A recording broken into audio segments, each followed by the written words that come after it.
This video will change your life. There's only one catch. You have to watch this video till the very end. Effective leadership depends on the ability to inspire and positively impact people. But do you know that body language will constitute 90% of all communication you have with anyone?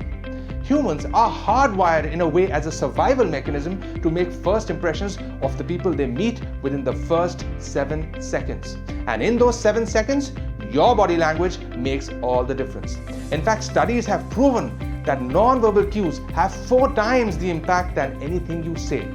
As a general rule, all leaders are alphas, and all alphas have similar body language.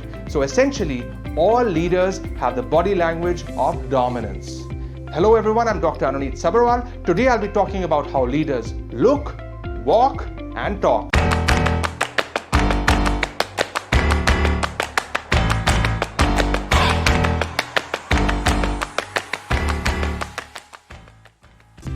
In this video, I'm going to talk about alpha body language, taking it from head to toe, and most of it is common for all genders.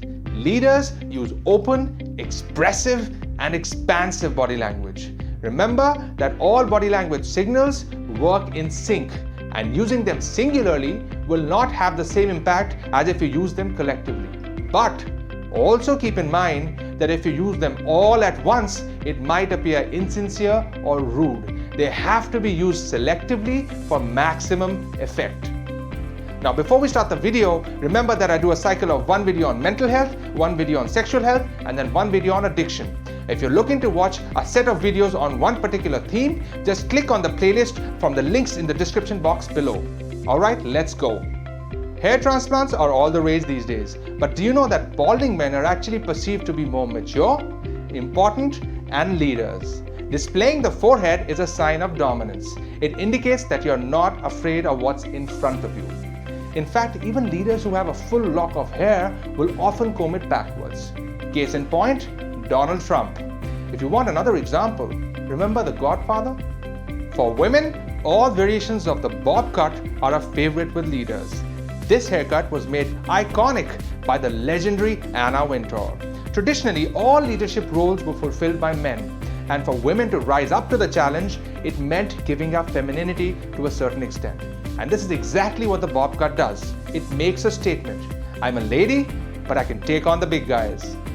Lowered eyebrows are universally considered a sign of dominance. Look at John F. Kennedy here, who looks authoritative yet concerned with his perfectly balanced but low-set eyebrows. Bear in mind, lowering of eyebrows can also indicate frustration and annoyance, so use this body language sign with caution. Raising of eyebrows, on the other hand, indicates openness. The best time to actually raise your eyebrows is immediately after asking a question, since it is an invitation to the listener to either think about the question or answer the question. This is Vladimir Putin after asking a cheeky question on liberalism. All leaders use the power gaze with incredible efficacy. To assume this gaze, imagine that the person in front of you has a third eye and look bang in the middle of the triangle that is formed between the 2 real eyes and the third imaginary eye. Now, this is a very powerful signal that indicates I'm superior to you, listen to me. But keep in mind, don't stare hard, don't squint, don't use any aggressive expressions. Keep an even, steady gaze for a maximum of 3 to 5 seconds. Any longer and you'll be intimidating the other person. For reference, have a look at this piercing gaze by the ultimate alpha male, Gordon Ramsay. Leaders rarely blink as much as their subordinates. Frequent blinking is a sign of anxiety, diffidence, and submission. This is because frequent blinking is the body's subconscious attempt to hide the face to avoid confrontation. Subordinates may blink as much as 30 times per minute, but leaders will rarely blink more than 15 to 20 times when engaged in a conversation. Leaders will always make direct eye contact with their subordinates while addressing them, but they will frequently look away when their subordinates come and talk with them. Looking away essentially indicates that the leader's time is more precious than theirs and that he or she is doing them a favor by talking to them. However, if you look away for too long and too frequently, it appears rude. Now, an exception to this happens when leaders find their match. Look at this photograph of Narendra Modi and Donald Trump. Here, neither of them make eye contact with each other, and this is because both of them see each other as equals and neither of them want to dominate the other person. A lot of people are misinformed about the power of smiling, or rather, not smiling. Leaders smile lesser than their followers, and that's because smiling is a submissive signal, that is an invitation, a sign of inclusion. It says, I'm friendly, I'm approachable, I'm non-threatening, please accept me. A leader will oblige his or her subordinates with an occasional smile or two, and that's just to acknowledge their presence.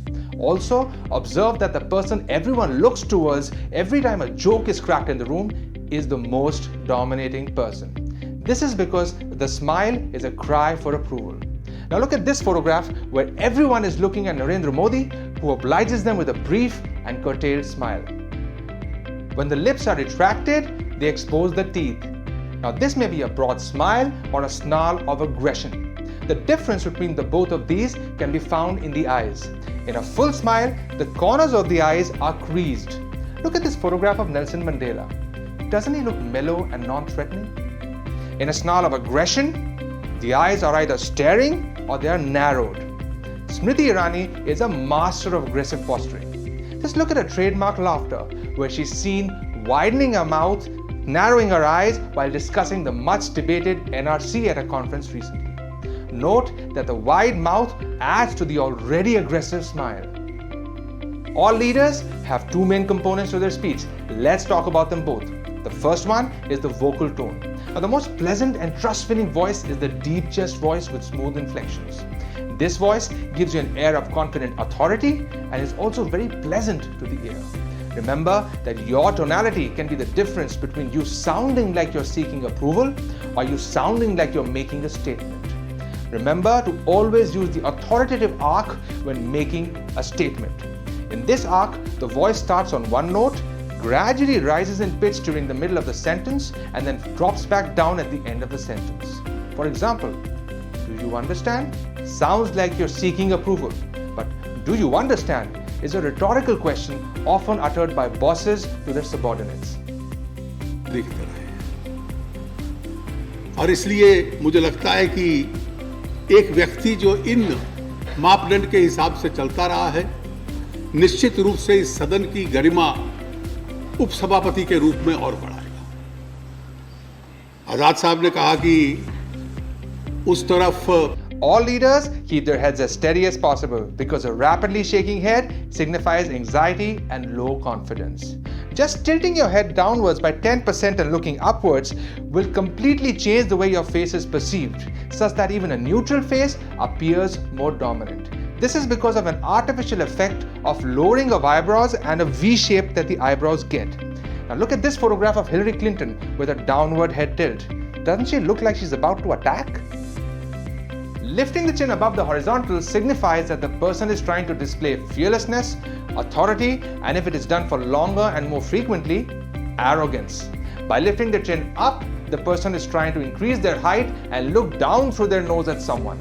Also, in this case, the person is exposing their neck but not in a submissive way. Instead, they're saying, I dare you to harm me. Now, this is a very powerful gesture and should always be used very sparingly to assert authority.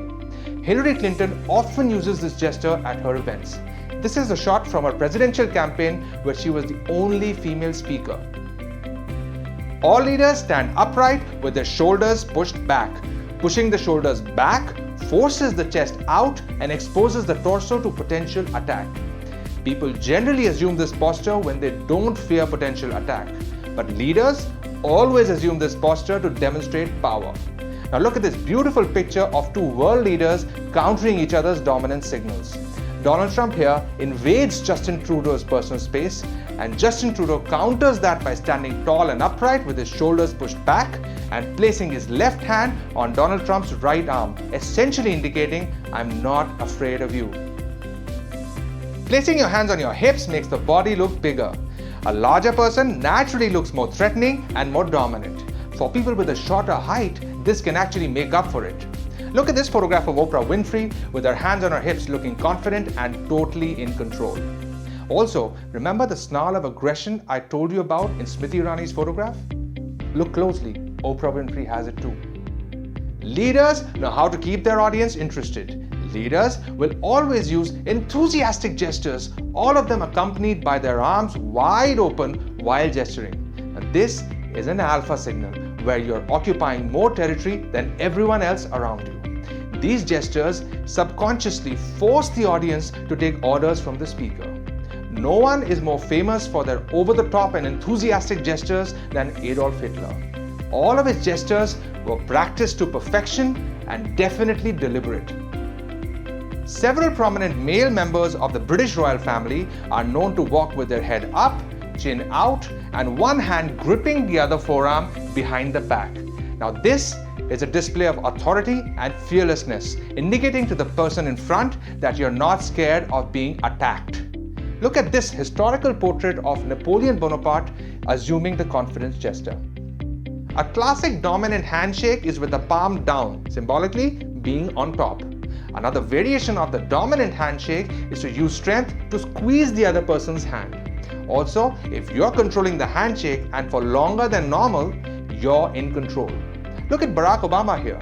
He's clearly lost the handshake power play game. Possibly the most famous power pose, the steeple, is used by all leaders at some point in a conversation. Now this has two variants.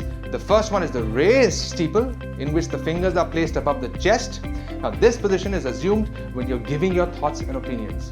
But be wary, because this is a very powerful gesture, and if you're using this gesture frequently for too long, or especially with your chin up, you may come across as being arrogant or having a know-it-all attitude. Arnab Goswami uses this pose very frequently.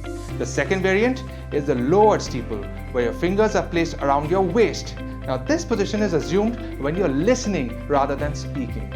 American Alpha Donald Trump always assumes this position in every interview he does. Leaders often pronate their arms to signal power and certainty. Now look at this photograph. In a beautiful display of power play, Donald Trump crosses his arms and blocks Angela Merkel's attempt to display power.